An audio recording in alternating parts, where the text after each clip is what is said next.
This podcast may contain discussions of graphic violence, unsettling themes, supernatural phenomena, and other topics that some listeners may find disturbing or triggering. Listener discretion is advised. This podcast is intended for entertainment purposes only. The opinions expressed are simply those of the individual hosts and do not represent the profession of psychology or constitute professional advice.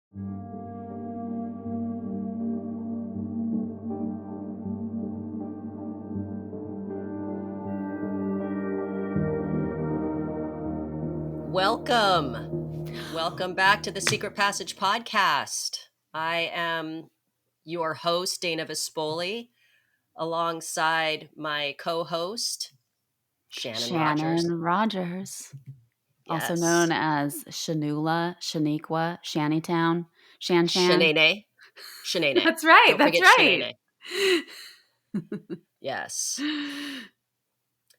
Well, this is part 2, kind of, continuing from last week. We originally were planning on doing an episode on Madison Holleran and Katie Meyer, as their tragedies are kind of aligned in some ways, both pro athletes, not pro, but also like star athletes, star students at Ivy League universities.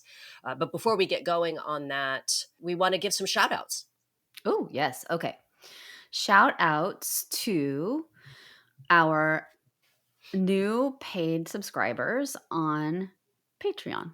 So shout out to Lulia, Sergo, Joseph Garcia, Robert Pareco, Bill Schilling, and Connor and Wiley. I think we've already shouted you out, but we're shouting you out again. Yes. And then we also want to give a shout out to the sweet person who wrote a very nice 5-star review for us on Apple Podcasts. And I can read the review. Bob. So it's Bob P416. What he said was truly thought-provoking, a well-researched and thought-provoking listen. Dana and Sharon, he got my name wrong, but that's okay. Everybody does. There's a joke in my house. Yeah, Tim calls me Sharon Roberts. Dana and Sharon are not afraid to dig deep into uncomfortable subject matter that at times can make you squirm and then just as quickly make you chuckle. So thank you, Bob. Thank you so much. It means a lot. It really does. Any secret passages you wandered down this past week, Shanae? Yes. Okay, let me tell you.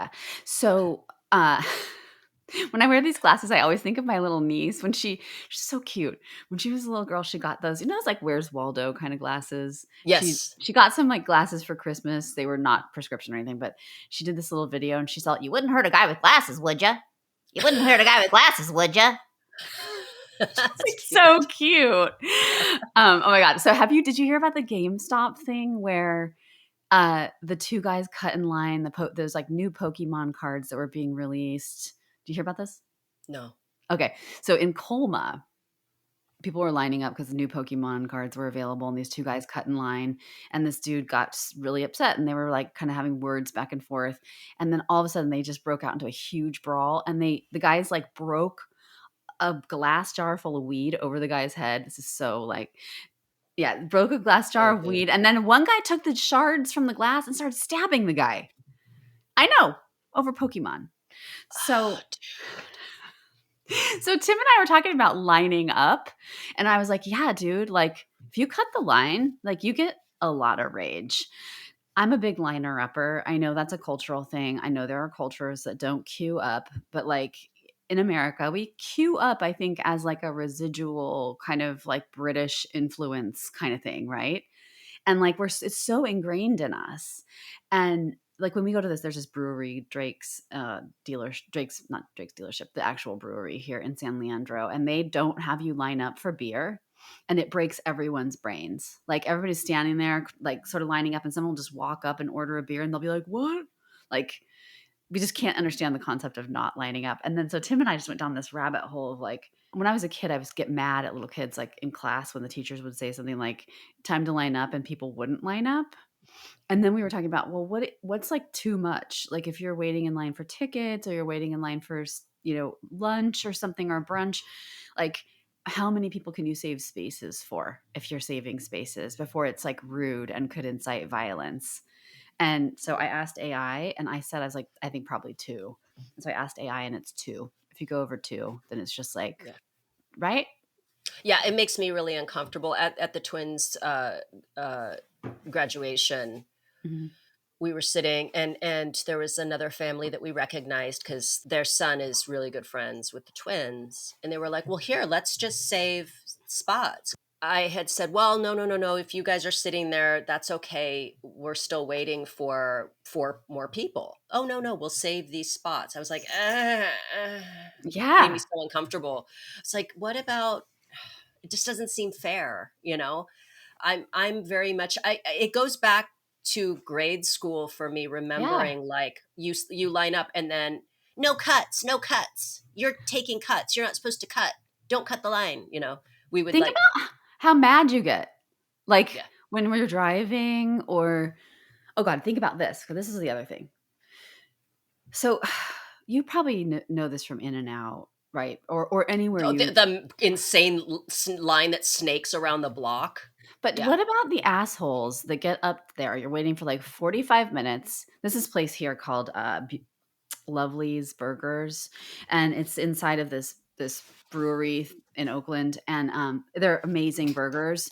But usually when you're there, there's a line, and it sometimes can take like 45 minutes, and it never fails. There's somebody who gets to the front of the line, and then they get there, and it's like they haven't even been thinking about their order, and Hmm. they're like, I don't know.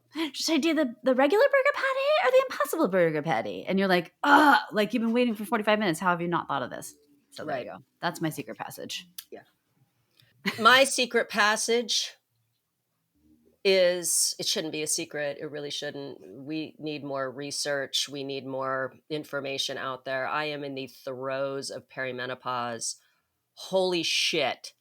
No one warns you.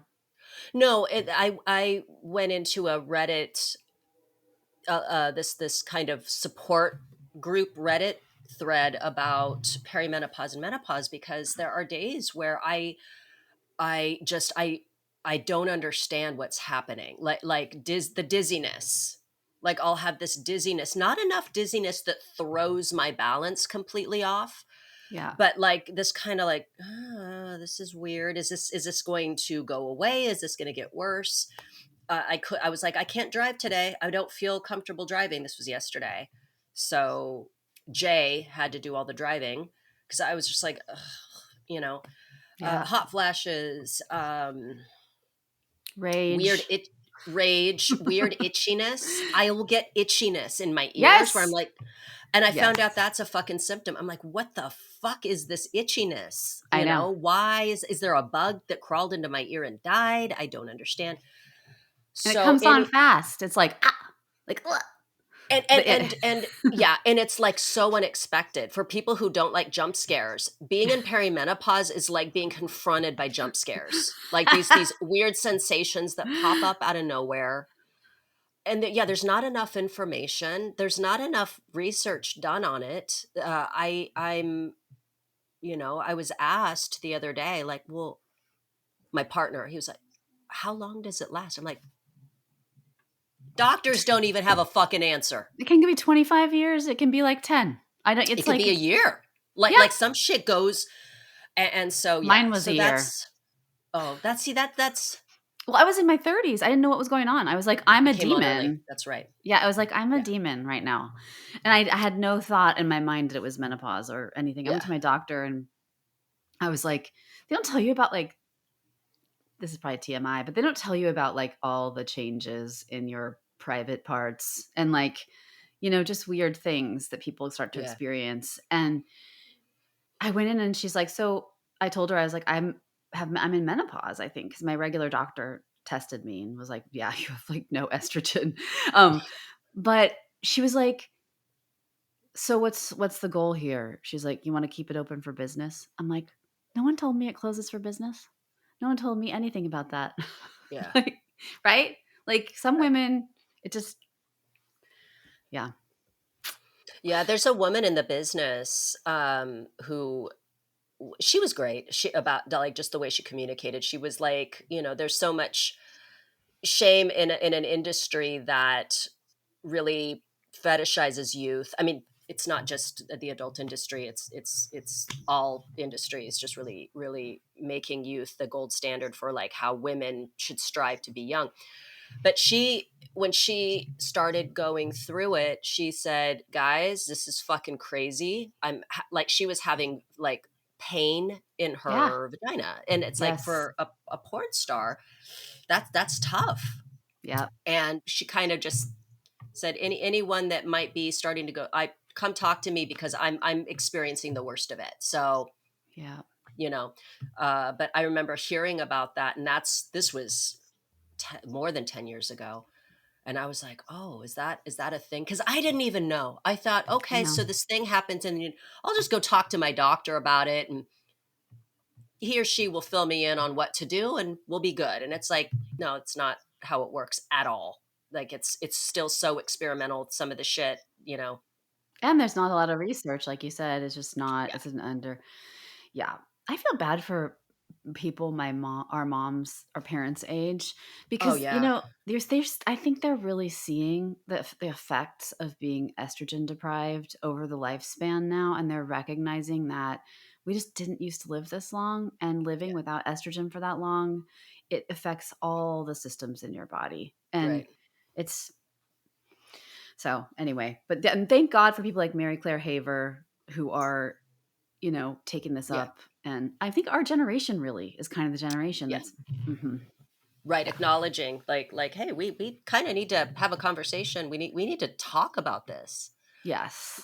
Just like issues of we talked about this with the Lindsay Clancy episode, postpartum issues, and just there's a lack of resources, lack of information for a lot of new mothers who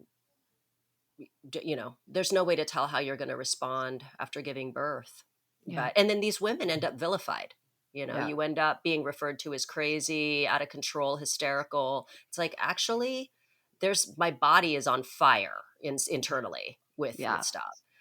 But anyway, thanks, gang, for listening to listening To to us. our menopause woes. Yeah, I'm like, secret passage. It shouldn't be a secret. Um, Exactly. but yeah, let's go ahead and dive into our conversation on Katie Meyer. And trigger warning again, we are talking about some pretty uncomfortable stuff: death and suicide and mental health. So anyone that is uncomfortable, that just doesn't feel up to having this conversation, or listening to us, then you can move along. It's okay. I get it.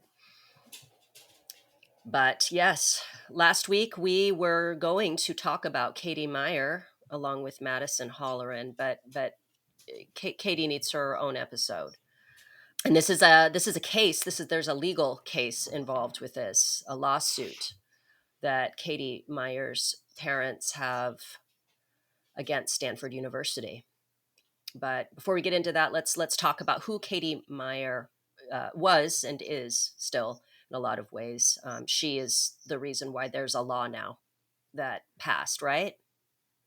Katie Uh Meyer's law. yes, they passed a law that basically if you get caught in some sort of disciplinary action at your institution, at your school, that you can have an outside advocate help you. So navigate the process, because That's she great. didn't Okay. have that. Yeah. No. So Katie Meyer was an extraordinary athlete from Stanford University. She was a senior at Stanford University in 2022.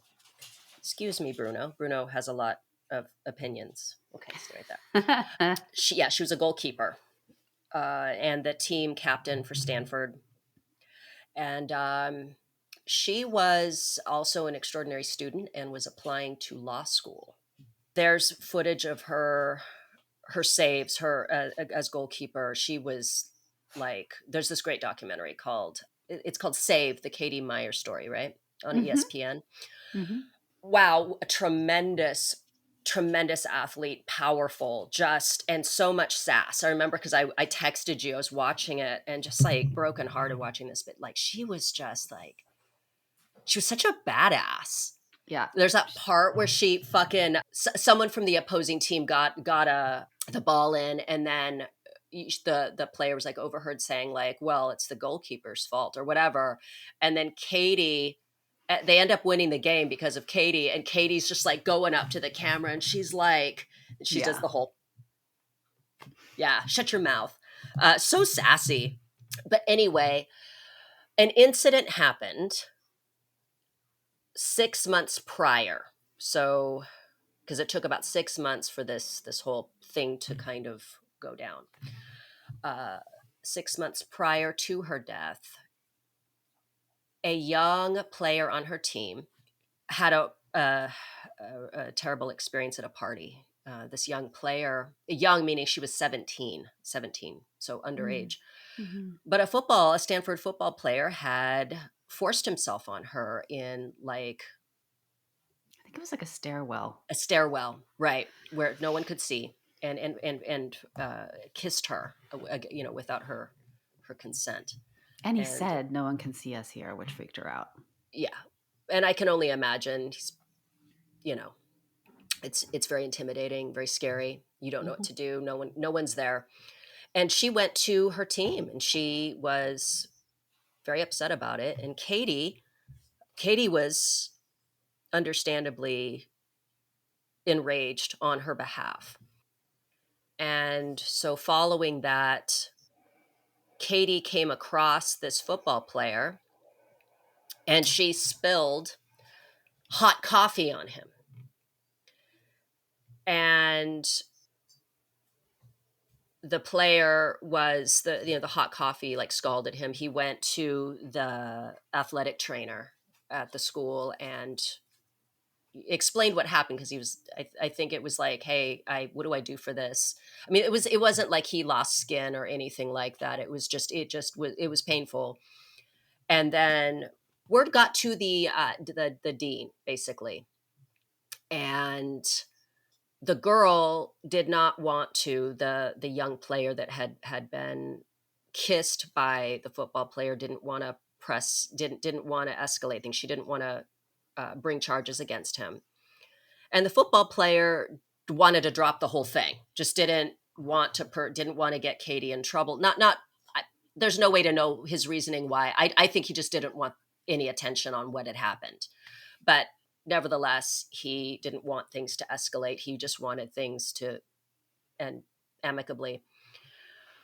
However, the Department of Student Conduct, what I is think this? so. Yeah, it's like Yes, it was. I want to get the exact name down.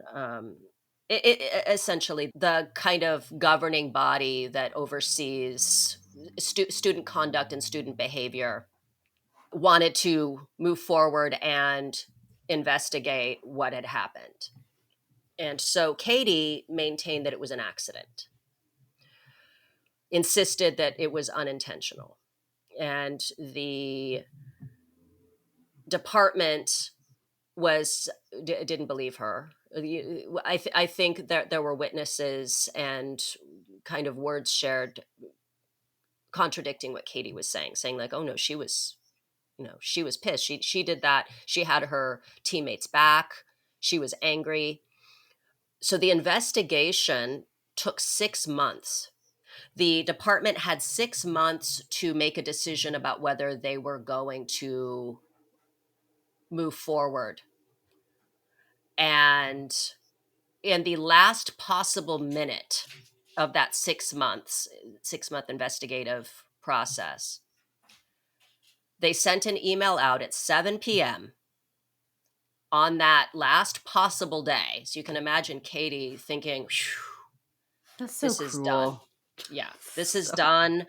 I don't have to think about this anymore. It's done. She gets back to her dorm room and has received an email stating that they are moving forward with some sort of a hearing. yeah, they had to have they were going to have the process basically of having a hearing. Yeah, I And think they called it a it hearing. was I think it was, Mhm. and that the possible outcome for her would be expulsion from this school. Following that email, there was evidence that she frantically was searching all over the web for how to represent herself, what to do. She sent an email to the dean saying, "Hey, I'm terrified. What can I do?" But she got an email back saying, do any of these particular dates and times work for having, sitting down and having a meeting? She chose a date, the soonest possible date. She tried calling her ex-boyfriend, who was a law student at the time, to presumably get help with what to do, but he was not available. He didn't get the call. And then she took her life. And I think that she just had written down on a note thing, I'm scared. So that is what happened. 2022, March 1st of 2022. The thing that really stands out to me is how you see these videos of her playing soccer, and she seems so fearless. Yeah. Probably the hardest fucking position to play is goalie. Most pressure.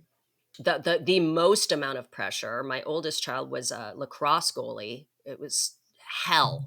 And obviously not at this level. I mean, she's like at this elite fucking level for soccer. And it's that thing. It's like the ball gets in, you're hated sometimes. You catch the ball, you're just, the pressure is so insane. And she's the team captain. She is this force to be reckoned with, like in the camera, just like, she's like, what? Just so tough. And the captain. So she is rallying her players. And then she was described by her mother as being like this like mama bear, like she wants to take care of people. And her parents had instilled in her from a very early age, you have to take care of people that can't take care of themselves. You have to be a voice for those who don't have a voice. And I think that she, of course, dumped the coffee on the football player on purpose, because who's going to fucking stick up for the 17-year-old? The school's not going to fucking stick up for her. No one's fucking sticking up for this girl. So Katie's going to fucking do it, Yeah, I mean, it's just crazy that she would, the football player would say that he doesn't want to move forward with anything, but they would anyway. And that's then, the part that really, yeah. And the other part, though, that the same thing happened on the other side, where he did something weird without consent, and she said she didn't want to press charges or whatever, but they didn't. So like, Right. they could have. It's just not fair. It doesn't seem fair that It they would go doesn't. after her. So the argument I heard for them pursuing something with Katie and not the football player is that there were no witnesses with the girl and the football player. I think there were witnesses that saw Katie. How about the girl he did it to? She's a witness. I know it, but I know what you mean. It's like, it's hard to prove. Yeah, it's hard to prove. And then also, I think for the girl, for the 17-year-old, it's just, this is where another example of sometimes victims don't move forward because it's like being assaulted all over again. You've got people trying to dig shit up about your past. You've got, we've seen so many instances of victims just being, it's like an assault, a continuous assault that just keeps happening and happening. And it's hard because someone made this point, and it absolutely makes sense. Like football and basketball at colleges, you're a god, basically. Shit gets pushed under the rug time and time again. Even in high school. Drunk drag racing, we're going to not say anything about it. What's that? You're acting out and trashing a hotel room? Shh. No. Yeah. Football player, a basketball player. Also, I wonder if he just tried to kiss her. I mean, we're Generation X. Like, if I was at a party and somebody tried to kiss me and I didn't want them to, I would not consider that an assault. I would just be like, "Oh, this guy wanted to kiss me," and blah blah blah. Do we Yeah. know like if she really actually felt super violated, or if she was just going to her teammates and being like, "Oh my god," he? I mean, did she actually really feel like he was violating her? Yeah, I get well, we will never know, Yeah, yeah, probably. yeah, And it might be that she's like, "I just was freaked out and I didn't like him. I yeah. just didn't want that, but I don't I'm wanna press surprised. charges because I don't want that heat." I don't want the whole football team hating me and all of that. So, I mean, who Totally. knows? But either way, I think Katie was just like, another, punk ass piece of shit, picking Mm-hmm. on a girl that's like under fucking age, by the way. Mm-hmm. So, all that to say that the reasons for moving forward with Katie may have been, I mean, again, even if there were witnesses, who fucking cares? I Who know. fucking cares? It was like a This was, sunburn. That's yeah, what yeah, it wasn't like she dumped hot scalding coffee in right. his And face. his skin like sloughed off, you know. He He's gonna be melted like out, the guy right? in Indiana Jones. Yeah. Yeah. And so, and again, yeah, no one wanted to move forward with this. The football players like, I I know, don't he want to, I seems don't want to cool, do it. honestly, right? He seemed like he was like, "I don't care." Like, no. But also, couldn't he have stood up and said more? Like, if it was me and I found out they were moving forward with stuff against someone that I said not to, I'd Who be knows? Who knows though, yeah, if he even yeah, knew? Like yeah, there's so much we don't know yeah. about this, but I think plain and simple, the football player and the other soccer player just wanted to just move on.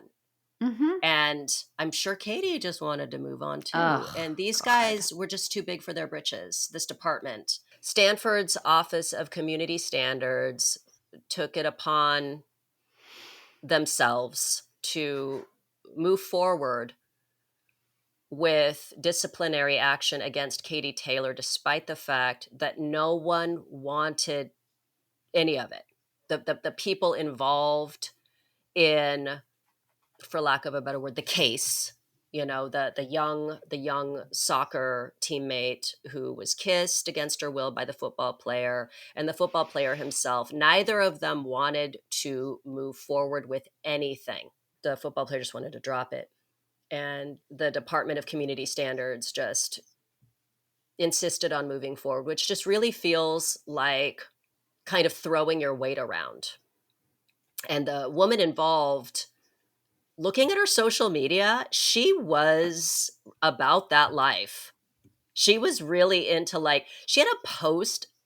I think she had like an Instagram post. Like, she's wiped a lot of her stuff, but the person in charge was like, I think she posted something that was like, "I got my mind on my money and my money on my mind," or whatever. Like Oh, she's just she all, was drinking yeah, champagne. She has champagne, right? And yeah, she was starting a career as like a counselor and charging people thousands of dollars to do their admissions right, to applications to help them, Stanford. right. Yeah. Like, I think it was like starting at like $4,000 or something to help them, Yeah. which is just so gross. It's so gross.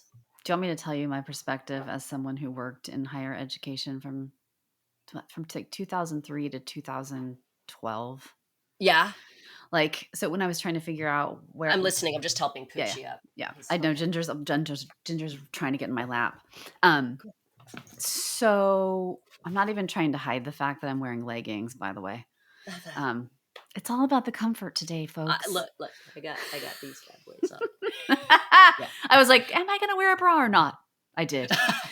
So I worked in higher education in a very high stress job that I used to call a cancer job for when I was a student. And then when I graduated, I tried to become a therapist. And then I thought, oh my God, maybe I'm not going to do that. And then I took 6 years off. So this whole time I'm working in higher education, both as a financial aid counselor and then like the assistant director of the financial aid department at a private school, which is different kind of student than from like Stanford. Stanford, you have a lot of traditional students. So they come, they're very young and they're still cooking. Like their brains are not fully formed. The prefrontal cortex, which is in charge of executive functioning, is very young. It doesn't like form until they're 25. So we had adults, a lot of adults and people who were working and stuff at that school. But when I worked at UC Berkeley, we had a lot of people who were like 18, 19, very different kind of engagement with the system.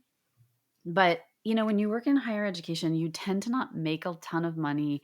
And you also are like, you have a lot of exposure to a lot of young students who have never interacted with these kinds of systems before. And there's a lot of anxiety often, and there's a lot of confusion, or sometimes there's a lot of entitlement. Certain generations, there's more, and then certain generations are just like get shit done in a different way than other generations. And I saw it as I was working, but sometimes there can develop this sense of, I don't know what it is, resentment or irritation or judgment toward the students, and their behavior.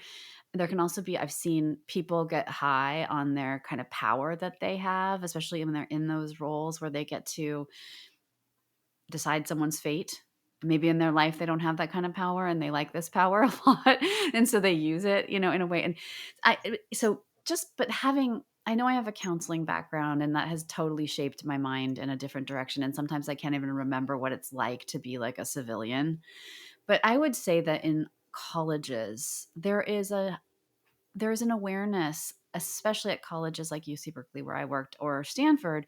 There's an awareness of kind of the psychological stuff that people come in with, being high achievers. And there's an awareness of student mental health, especially in 2022 when she was, but that office, to me, I don't know how they were operating in the capacity that they were operating in without a little bit more padding in terms of like, what we're putting the student through is actually extremely painful and could set off a crisis for someone, especially if we drag it on for 6 months and all this uncertainty. First of all, she's like a star athlete. She has a following on Instagram. She's super out there with her personality. She's a polarizing figure in that she expresses her emotions. And whenever you do that, you have half the world hating you because they're the other team's supporters, and you have half the world loving you because you're there, right? And so she's in, I listened to this wonderful interview with her parents, and I'll link to it in the show notes, but they were saying, that she's a social media, she rode the wave of like Instagram when it first came out, and that she appeared to be very robust, and like she could take a lot, and like she had a thick skin, but that it really does impact these high achieving, high caliber athletes to have, their lives be so public and to have instant feedback from people, whether it's, especially when it's hate. And I can imagine her sitting there. The fact, I'm as a person who's worked in higher education, I'm stunned by their lack of, that they couldn't predict that something like this would happen if they treated her the way they treated her and didn't offer her some kind of help in terms of like mental health support. It's just shocking to me because she stood to lose not only like potential sponsorships in the future, all her fans, all her right, and her future, this future she had been working toward, and was, so like the amount of pressure they were putting on. She was 18. Was she 18? No, she was 22. Oh, she was 22. Okay, She was about to graduate. so still not fully formed. But so the one thing that her parents talked about in this interview, which I thought was so important, and also speaking from someone who's worked in higher education, it's like they were talking about how shocking it was for them because she had talked to them about everything, right? And that she didn't bring this to them, but they also thought she's not a person who would ever kill herself, and they sort of see it as, it was a crisis brought on by this. There was no history of anxiety or depression, nothing that they thought could lead to this. That's what their mom said. But she was on medication For ADHD, right? Yes. Yeah. So no history of like like major depressive disorder. It could be that that was a mistake that came up, that she did have major depressive disorder. That was probably a mistake, but it was Yeah. ADHD that she had. Yeah. So her mom said Okay. that she had none of the mental. I mean, with ADHD, there is a heightened risk around suicide, but it's like 5% or something. But Because of just impulsivity, or yeah, I mean, I think a little bit of a lot of things, like maybe having Oh, there's so much, like, in terms of the environment when you grow up with ADHD before you get diagnosed and all the stuff you kind of internalize about, like, how come it's so easy for everyone else and not for me? I must be dumb. Or other things like, yes, impulsivity, but also like rejection sensitivity or stuff around, I don't know, emotion regulation. I wrote down a little bit about that because I looked it up. But basically, like the parents were saying was and I agree that, like, there's an issue around sending people to school when they're 18, 19, 20, 21, 20, all the until your brain's not really fully formed in the prefrontal cortex area until, like, 25.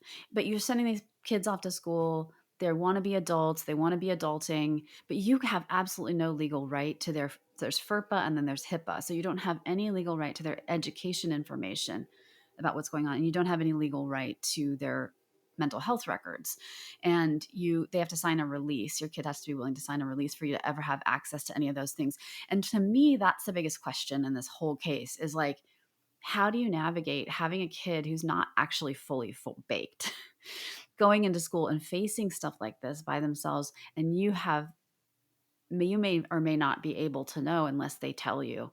I mean, I guess the answer is, like, talk to your kid, but they were talking to her. Right. And this never came up. For 6 months she was holding on to Yeah.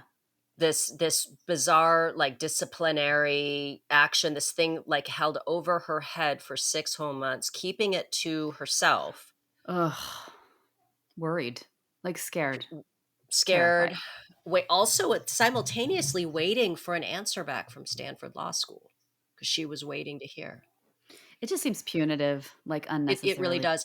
Mhm. And the language in the email, where there was nothing in it that gave her any fucking grace at all. I Like, know. "Hey, this is don't worry, this is standard when we get reports, blah, blah, blah, when we do the research, there's just some stuff to indicate it wasn't an accident. I know. If you need to talk to someone, call this fucking number." Nothing. It was just out the gate. It was aggressive. The language was aggressive, and folks, you can look. I don't. It's a long fucking email, but Sterile. essentially making it very clear in the email that the consequences of her being found guilty essentially was losing, uh, was not being able to graduate, losing her degree, all the fucking hard work that she had put in all the way up to that point. That's Also, unbelievable to me that they could no, deny and her no a degree. history of any behavioral issues. She never fucking did anything wrong.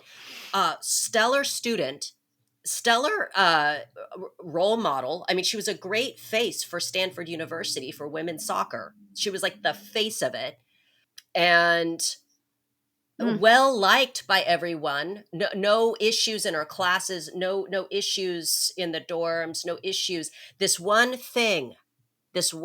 Ugh. fucking thing that no one involved wanted anything to do with. Even the fucking football player didn't want to touch it, didn't want anything to do with it.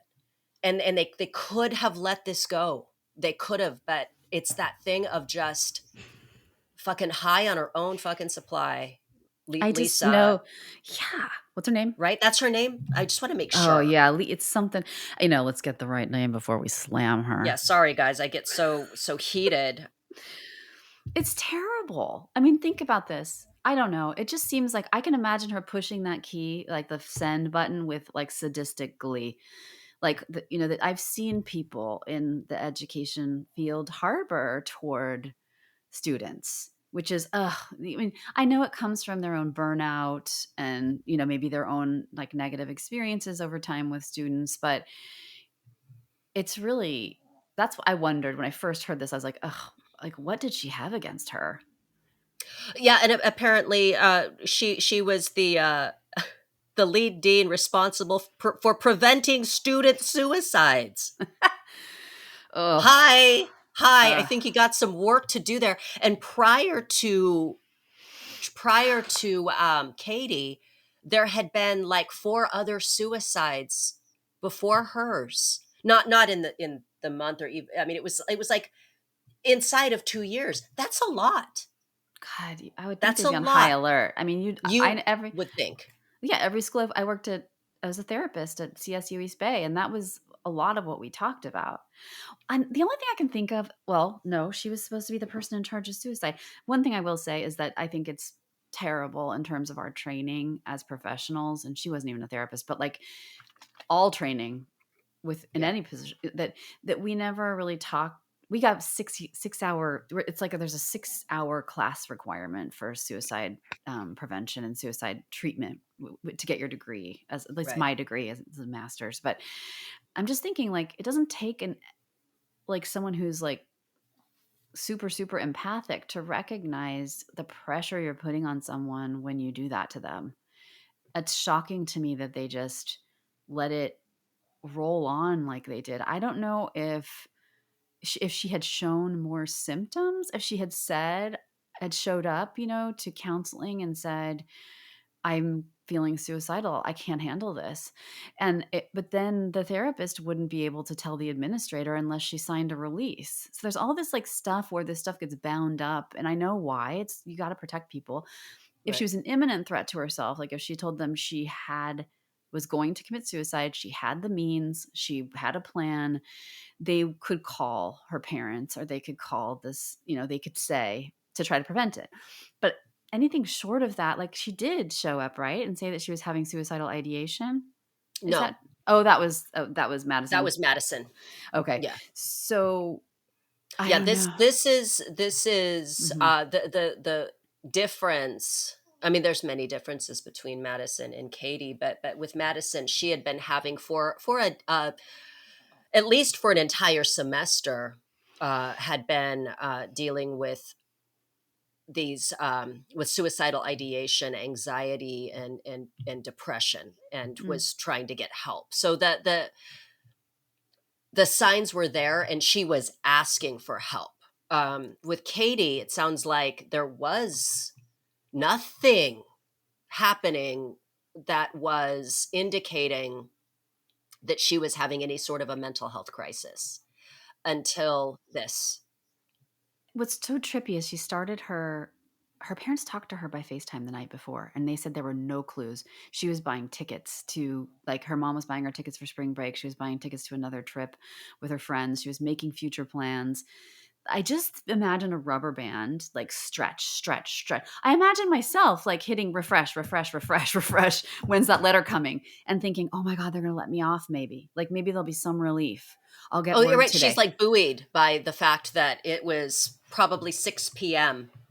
Oh, She's talking to her parents like everything's good. I'm not sure what time she spoke to them, but she gets that email at fucking 7, and everything that she was dreaming about and hoping for.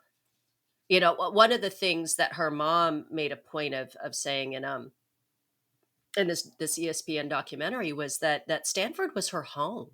Like, yeah. that was her home, and she loved it there, and she was thriving. But I can't imagine how just bizarre, like you've got this 1 minute and everything is okay, and then your daughter is gone. Oh, And then her mother also said that this is just a thing where, Katie didn't want to burden her parents. It's like that 6 months, that whole thing. And I had the thought, the fear and the anxiety too with Katie is knowing that she probably did do it on purpose. That the coffee, that wasn't an yeah. accident. I'm not faulting her, because I would fucking be lying too. If this, I wasn't there, all that kind of stuff. But when you know that this is a department that is takes like student conduct very seriously, and you essentially assault a fellow student, you're automatically in the wrong. And it was an impulsive act. She did it honestly with good intentions. She just, no one's sticking up for this young girl on her team. She's going to stick up for her. She's the team captain. She's going to take care of her, because she can't take care of herself. Like, she's Yeah. she's she's being that mama bear that her parents raised her to be, which is, I'm going to stick up for this player. Fuck this guy. I can imagine it. It's like, oh, you're going to force yourself on a girl. I'm going to force myself on you with this fucking hot cup of coffee. Like, and it was an impulsive act. indicative of somebody probably with ADHD, like just like impulsive action, not thinking things through real quick, just in the moment, just having that heated reaction, and knowing maybe like, shit, I'm not going to be able to, because my thought was, why doesn't she just go through with the hearing and then see what happens? But if she knew she was in the wrong, and if there were witnesses saying no, she did it on purpose, then she's humiliated, and this everything, and her parents, having her back all the way through college. She's has this pressure to be that perfect, amazing star athlete student. Everything goes out the window. Her sense of self goes out the window. Her identity as being this star Stanford soccer player goes out the window. And so She loses everything. she loses everything. And to draw a parallel in a way between Penn University of Pennsylvania and Stanford is, you've got these two Ivy League institutions. People put Ivy League institutions on such a high pedestal, but there's so much pressure associated with these schools. And you see this pressure with Madison, with just, striving so hard for perfection, when perfection is just, it's unattainable. And a lot of people already thought she was perfect, right? Even with her 3.5 GPA, which is still like, that's still like, honor roll. It's also just like, what the hell? It's like, what strikes me about the whole thing is it's so unforgiving. Like, Yeah. can't there just be a way back from that? Can't there just be like a learning from a mistake and some kind of way she could make it up? Like, Talk about Katie. yeah, like, Yeah.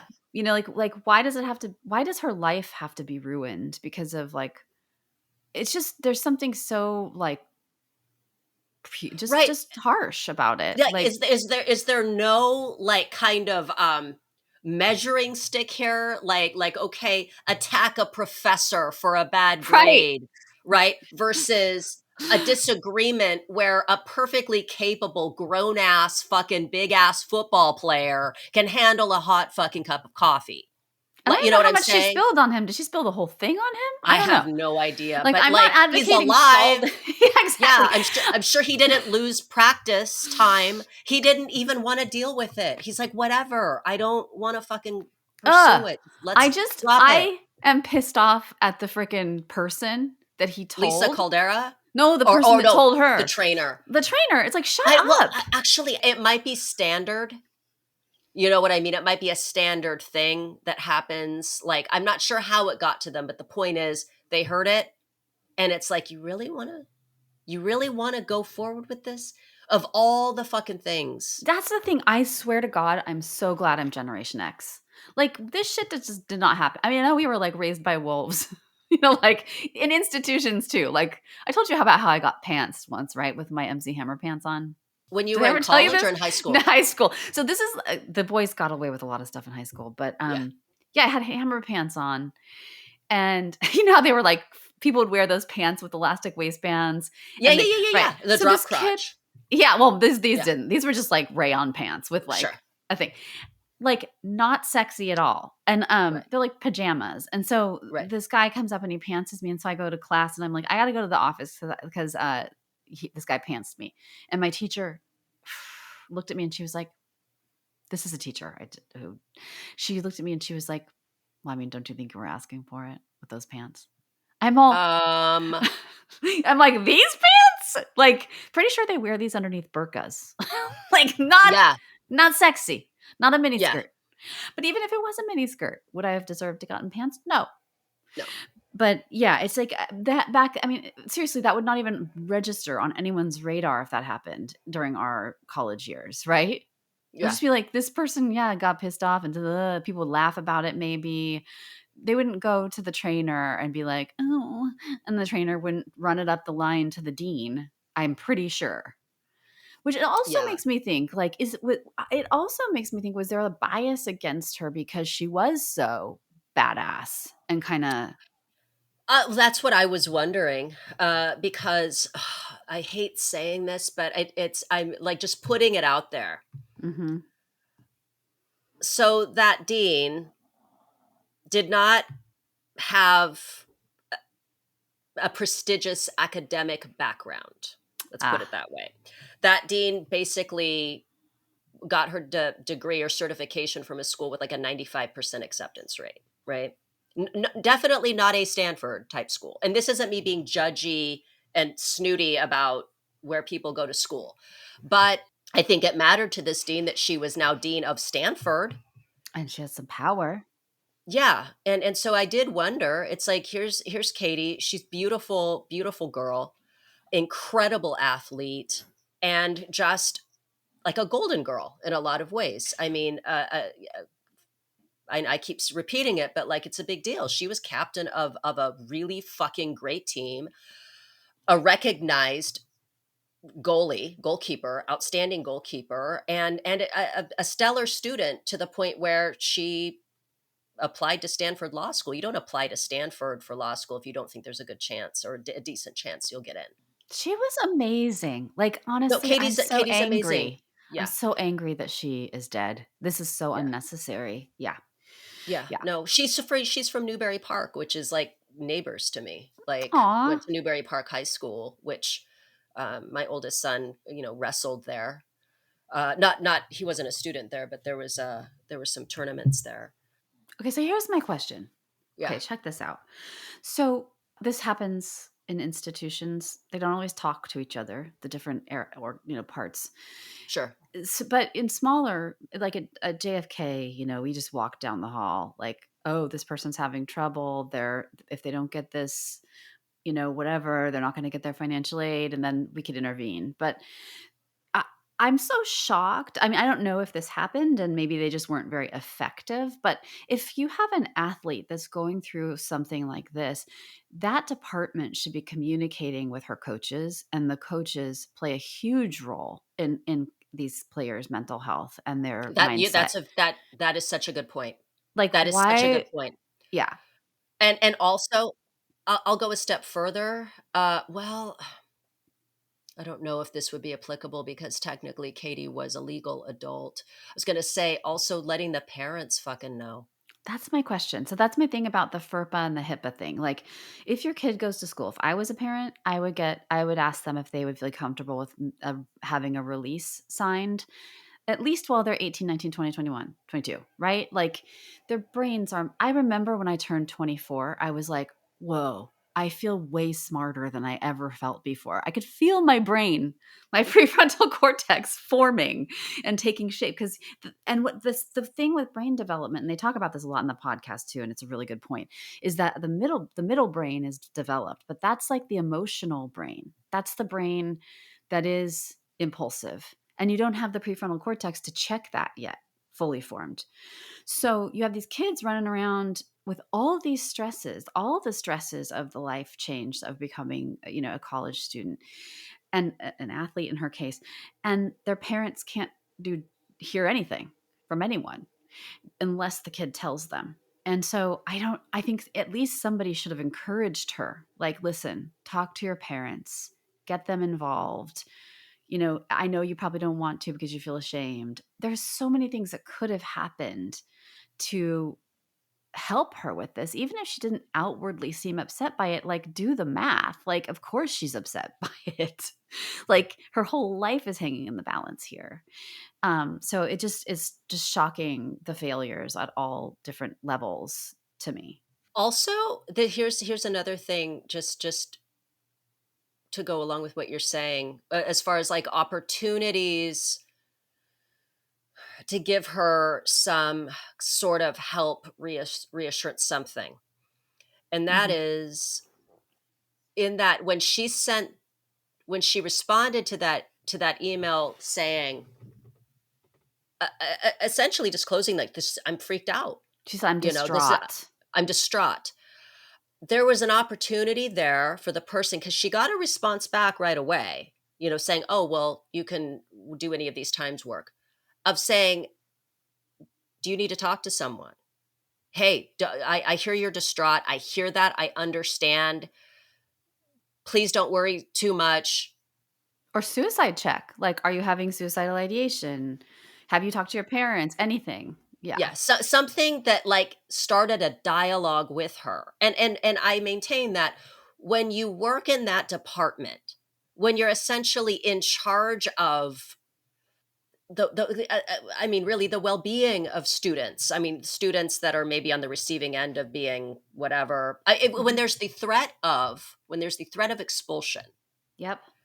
I think you forfeit your right to be like, office hours are closed.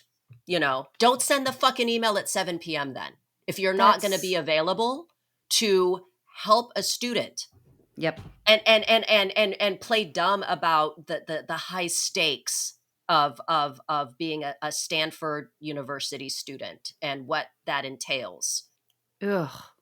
It's ridiculous. I was thinking, I think I brought this up to you. I mentioned it. It's like you look at, there's a reason why when you get tested for something like cancer, Mhm. they don't just send you an email or a Yes. notice saying, "Hey, You have you have, AIDS.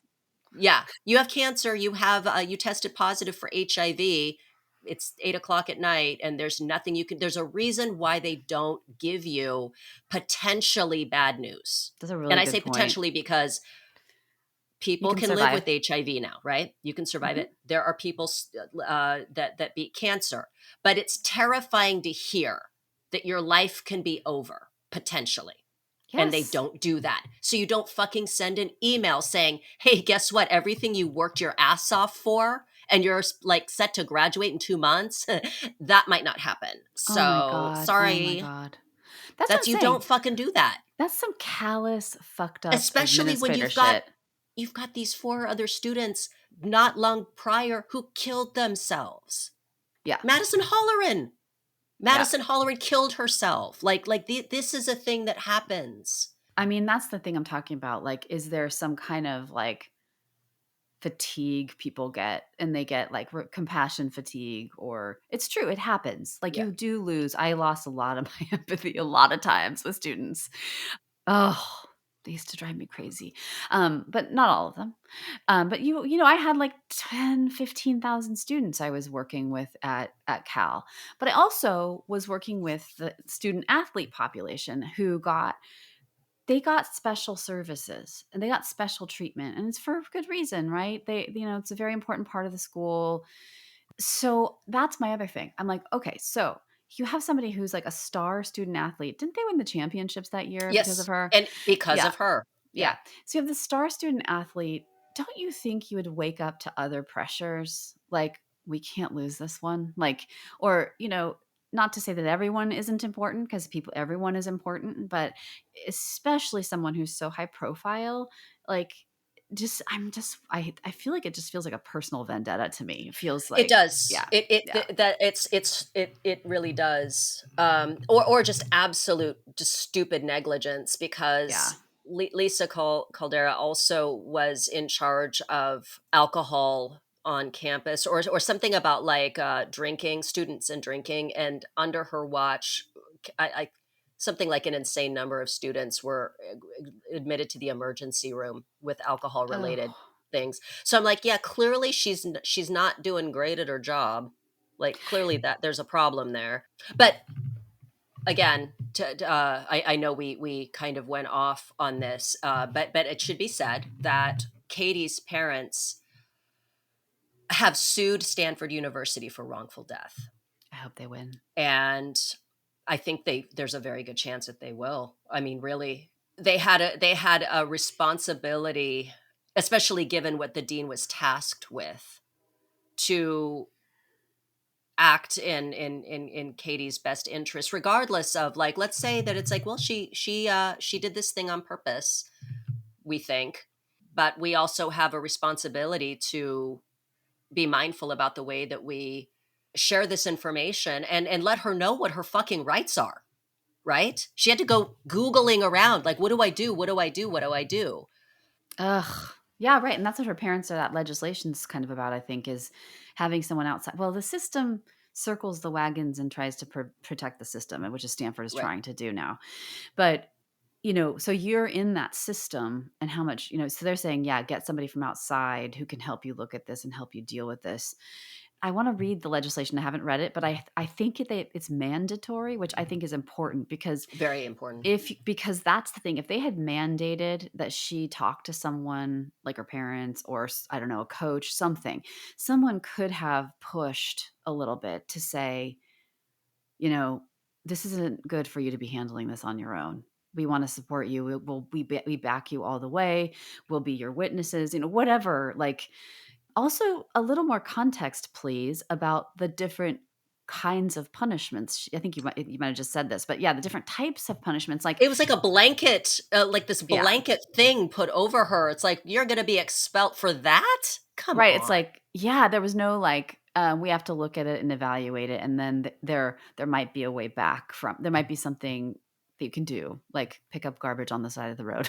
But like something like that, where it's like, Yeah, like you're going to kick this person out of your fucking school. it just shows you how Stanford is like so high on its own supply. It's so it annoying. really is. It really, yeah, exactly. Like, ew, like, okay, fine. Like, yuck. Like it's so yucky that whole we've got a code of conduct. Okay, sure, totally. But I would love to see other actions that were taken. I'm sure they're looking at this for the case, but like if there were other actions that they ignored that were on the same sort of on par with hers, like, and what happened in like what if in other cases, who have they expelled and who have they not? And what, like, what I mean? Like what is their criteria for deciding, and how often do they actually expel people? And what would be even worse is that if they never really did, if they kind of had these hearings and that they didn't really have a high rate of doing this, and she stood a good chance of making it, but no one could talk to her or give her that context. Which an advocate would have been able to do. Like Yeah. what her parents are trying, what the this law that passed is yeah, you call the person up here, let you know what your actual rights are here. Don't even fucking worry about it. This Yeah. is like, that would go so far. That Yeah. could have saved her life, basically, if there was Absolutely. somebody that she could have called. Or a higher thing you could appeal to. Like honestly, I would sue the shit out of a school that tried to, like, especially after all the money she spent to go to school there, if they would have just She got a denied full her. ride. Oh, she did. Okay. She got a full ride, which is like, yeah, I was wondering because I was doing some research about like what was at stake, because I thought if her parents essentially, if there was like her parents took out loans or had not taken out loans, but had given up a lot for her to go to school there, but she got I mean, it's a testament to what an absolutely incredible student athlete she was. She got a full ride there, Yeah. but she was essentially an ambassador for the school in a lot of ways. But I can't. I know it's hard to I'm so even it like. makes me so angry. It makes me so angry because I'm like, essentially she was fucking bullied. I'm sorry. And how about this? I thought about this too. It's like, okay, so technically the young soccer player didn't want to pursue charges against this football player. The football player didn't want to pursue charges against Katie. Mm-hmm. They wanted to go ahead and punish Katie, or quote unquote investigate, because maybe there were witnesses that saw her dump the coffee on him. I would say that the young soccer player, let me put it this way. Of course there wouldn't be fucking witnesses to the football player forcing himself on the soccer Right. player. Right. Of course there wouldn't be. Yeah. Of course he's going to take her to a dark, deserted area to force himself on her. Mm. I need to read more about that. I didn't know I didn't know that was the case. But yeah, I mean, right. He's gonna make the decision to do that without witnesses. If Yeah, that's, yeah. exactly. So like, what is the bigger problem here? Him molesting an underage girl because she was only 17. What's the bigger issue? Didn't you guys have a problem with, oh, I don't know, fucking Brock Turner?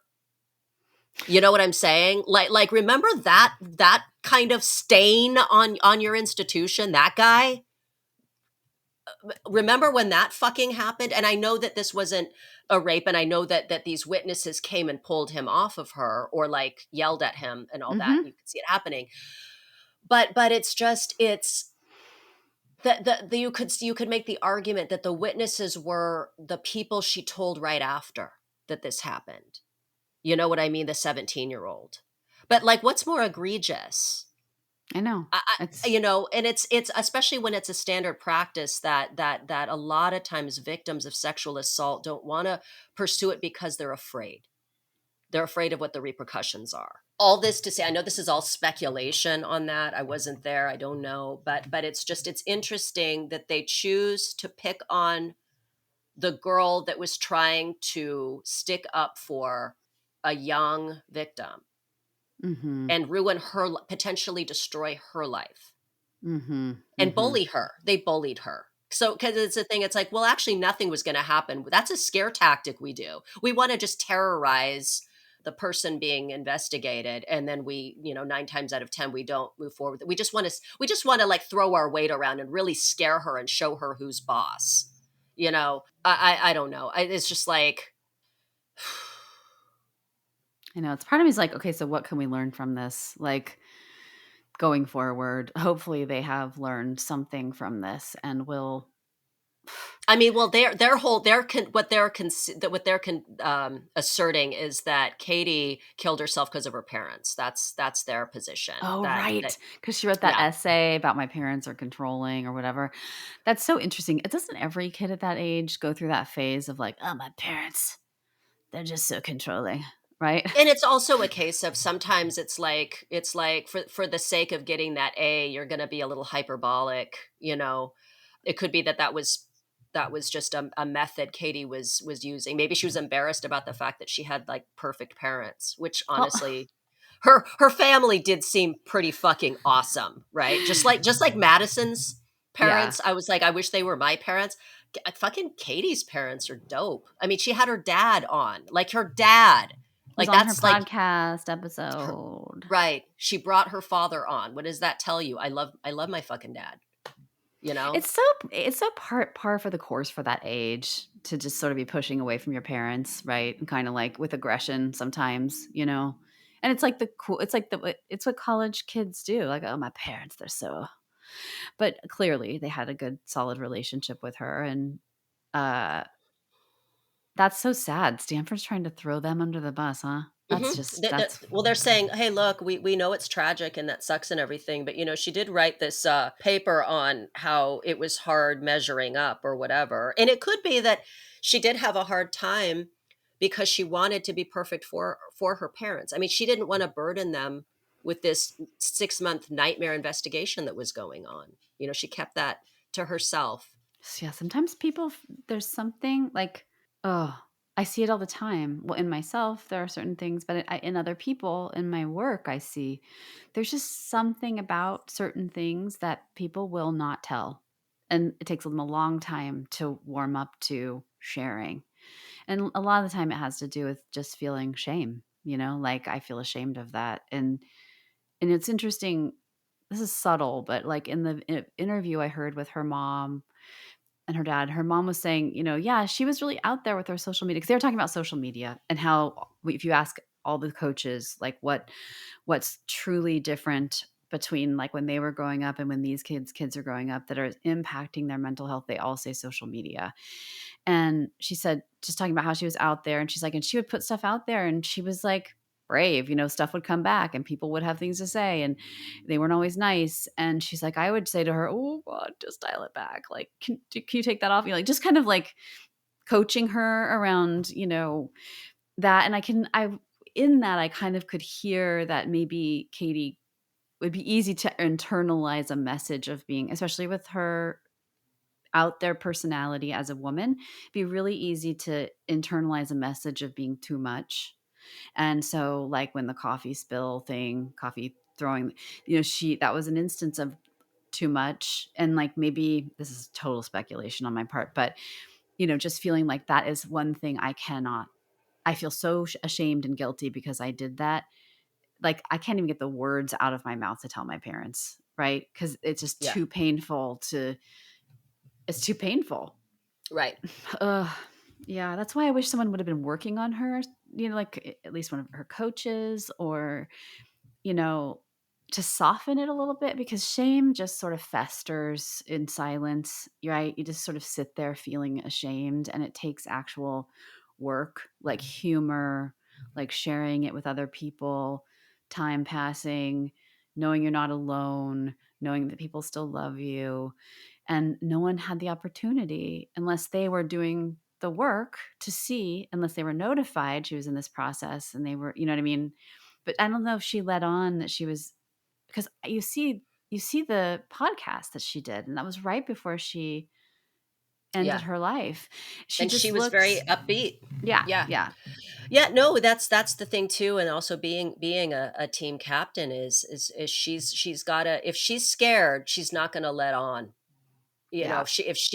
if she's dealing with shit, she's not gonna let on, because she has to be strong. She Yeah. has to be powerful. And that is to kind of add to what you're saying about like the social media piece, because we see that with Madison Holleran too in last week's episode, is this sense of the face that we put forward, of strength, of happiness, of joy, of success, and what we're masking Yeah. inside. And for Madison, I mean, she was trying to get help privately, meaning like her parents knew, and Yeah. she was trying to get help because she was dealing with actual like a mental health crisis. Katie's came on so quick. I mean, it is like when you talk about like stretching the rubber band and then it snaps. It's just that 6 months of just Oof. waiting, the waiting game, probably like ruminating.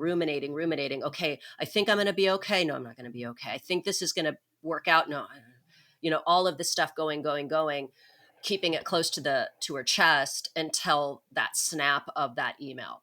And then at Oof. that point, that, and then it's worth mentioning that she hadn't gotten a refill on her ADHD medication, which has like some of the like the sudden, like when you go off of it really fast, very suddenly, which it sounds like happened, suicidal thoughts, suicidal ideation is a side effect of Mhm. of suddenly stopping the meds.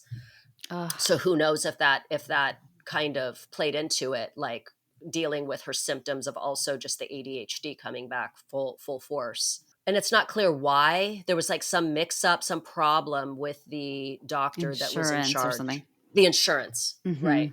Mhm. Mhm. And so that Oh. that that may have played a role also in just this absolute crisis moment that she had. But yeah, so the trial is set for 2026. I'm not sure which month, for the Katie Meyer's parents versus Stanford University, and we'll see how that unfolds. But a lot of students at Stanford had complaints about this department at Stanford, Wow. the Department of Student Conduct. I wish them luck. I hope they win, and I hope things change. They just have a little more empathy here, folks. And a little more, that the whole thing about the sticky thing about, disclosure and parents. It's very individual, but yeah, I think your hands are tied as an institution in terms of going to the parents. But I could easily see, if I was in the position of that dean, walking over to the sports department and saying, "Look, she's going through like an intense process with us, and so can you guys make sure that she's getting support or something?" Like that's all it might have took it. That's all it might have taken. Yeah. No, it's true though. Something like that. Even yeah, a coach, even contacting a therapist, like in the counseling department, and saying, "Hey, you know what? We've got Yeah, this thing going. If you could please reach out to her," and then the counselor can say, "Hey, you're going through this. So I've been made aware of this thing. This is confidential. Call me, text me anytime. You know, I and can't imagine you're that not hell. alone." Yeah. Dude, I don't think I could handle that. Honestly, I have this thing about well, obviously about making mistakes, but I have this my dad was a cop, so maybe this is where it comes from, but I have this total fear about something like this happening to me. And this whole episode we've been talking, I've had this pain in my gut. Like there's something so awful about that. Like sitting there living your life, going through the motions, not knowing your fate, like being on trial, like literally being on trial. And I think about like Karen Reed or like, how do you survive the not knowing and the Yeah. uncertainty and the fact that your whole life could change on a dime? Not that she couldn't have come back from that, but that's what I think she needed is she needed people to say, so what? So what? The worst thing that ever could happen to you could happen to you, but you can still survive that and you You can can still appeal thrive. it. Yeah, Yeah.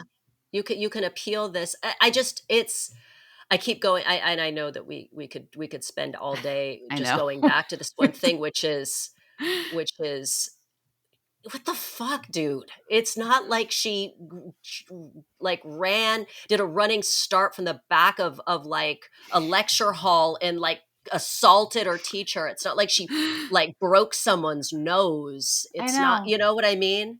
I know. I know. I feel It's like not I like go. she kissed someone against their will. Well, I mean, that's so funny. I'm like, well, isn't that how people do it?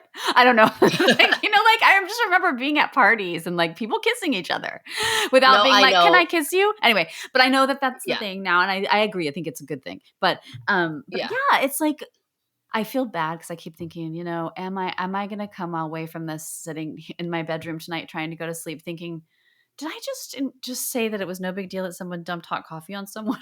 It's not. No, It's a big deal, but it it it's not like it a big deal. well, I guess the point is it's like it's what she did is technically assault. If I'm going to say Mhm. that the football player kind of forcing himself on this girl is assault, I also have to admit that when you pour hot coffee on somebody, when you dump hot coffee, and again, maybe it was an accident, maybe I, the hot coffee ending up on the football player was assault. And I'm not trying to downplay it, but to not look at the context of the situation, to look at Yes. it completely outside of context. It's not Yeah. like he cut in line and so she fucking dumped hot coffee. It's not like Yes. he bumped into her so she dumped hot coffee. Look at the context. If you have to look at the whole thing and understand. Also understand that it's not that it was, it's like, are you really going to take everything away from this girl, everything away from her because of a mistake, this Yeah. one mistake, Yeah. this one mistake? She didn't take a like a fucking tire iron to his knee. She didn't cripple him. Mhm. She didn't. It sucks. It's a Yeah. shitty thing that fucking happened. It shouldn't have happened. Technically, it absolutely shouldn't have. And I'm not trying to. And I know it's. I keep going back to it's not like she assaulted. It just doesn't seem fair that if they're gonna let that thing die, Yeah. the kiss, if they're gonna Yeah. let that die, and it's fine. The girl, maybe she's right. Maybe it's gonna be a lot worse for her if they moved forward with it, and then you've got an angry football team and she's afraid for her safety. Like, I understand that. Or that, whatever, we don't know why she didn't go through, we don't know exactly what happened, but the point No. is she didn't want to pursue it, and so they let it go. Yeah. So they should have fucking let this thing go. I know. Can't we just apologize? Sorry for my Remember bad when you could just say behavior. you're sorry? Yeah. Remember Sorry. that? Didn't have to like Yeah. institute like it's that's again, that's the thing I'm saying is like I think that these institutions sometimes for whatever reason it's like being in a cult or something. It's like Yeah. I'm trying to figure out how a way to describe this. So like it's like a hyper fixation on discipline because discipline is your job. Like, you know what I mean? It's like it's almost like the Stanford prison experiment. Like, Yeah. this is my role and I take it very seriously. Like, Right. I'm gonna like do what I can to like I just looked like my mom when I did that. Um, just a little too identified with one's work and role and power and So do a better job at it. I know, exactly. Well, right? that's Like, that's okay, that that's fine. evil. Just do a fucking better job at it. Well, you know that thing about evil Yeah. and incompetence and how, like, it's usually incompetence. But Right. it looks evil, but it Right. is probably incompetence, but Right. maybe a little both. Like Yeah. I just feel like if they had just said, okay, we're going to call the football player and we're going to call Katie Meyer into a conference room, let's hash it out. yeah, Wouldn't that be better?